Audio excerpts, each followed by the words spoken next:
నమస్తే today news కి స్వాగతం.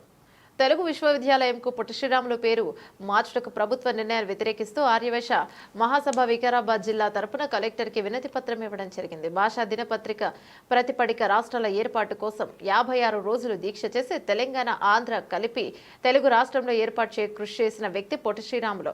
ఆయనకు గతంలో తెలుగు విశ్వవిద్యాలయంకు పొట్టి శ్రీరాములు పేరు పెట్టడం జరిగింది. అలాంటి ఆదర్శవంతమైన నాయకుల పేర్లను పెట్టడం శుభకర గ్రామం. కానీ ఈనాడు కాంగ్రెస్ పార్టీ కేబినెట్ మీటింగ్ లో పొట్టి శ్రీరాములు పేరును మార్చుతూ నిర్ణయం తీసుకోవడానికి ఆర్యవైశ్య మహాసభ కరప్ప జిల్లా తీవ్రంగా ఖండిస్తోంది. తెలంగాణ సమాజం కోసం ఎంతో మంది ఎనలేని సేవలు చేసేవారు. సేవలను గుర్తించడం కోసం ప్రభుత్వం కొత్త ప్రాజెక్టులు తీసుకొని వచ్చి వాటికి వాళ్ళ పేర్లు పెడితే బాగుంటుందని సూచిస్తున్నాం. తెలుగు యూనివర్సిటీకి పొట్టి శ్రీరాములు పేరును మార్చినట్లయితే ఆర్యవైశ్యుల కోపాగ్నికి ప్రభుత్వం గురికాక తప్పదని హెచ్చరిస్తున్నాం. వెంటనే మీ నిర్ణయాన్ని వెనక్కి తీసుకోవాలని పక్షంలో పరిణామాలు తీవ్రంగా ఉంటాయని హెచ్చరించారు.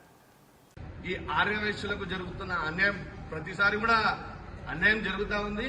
అది ఇప్పుడు ఉన్న పేరును తీసేయడం అనేది చాలా బాధాకరం. ఇది ఖచ్చితంగా కేబినెట్ లో ఈ నిర్ణయం తీసుకున్నారంటే మిగతా మంత్రులందరూ కూడా ఎవరు ఏం చేస్తున్నారు అనేది కూడా ఒకసారి ఆలోచన చేయాలి. అంటే వైశ్యులంటే చులకన అనేది కూడా మీరు ఒకసారి ఆలోచన చేయాలి. దయచేసి ఈ నిర్ణయం తీసుకున్న నిర్ణయం అనేది వెనక్కి తీసుకోవాలి. వైశ్యులకు అనేది ఖచ్చితంగా న్యాయం చేయాలి. మేము సురవరం గారిని తక్కువ అంచనా మేము వేయట్లేదు. ఇక్కడ మా పొట్టి శ్రీరాములు గారు కూడా తక్కువ అంచనా వేయొద్దని మేము కోరుతున్నాము.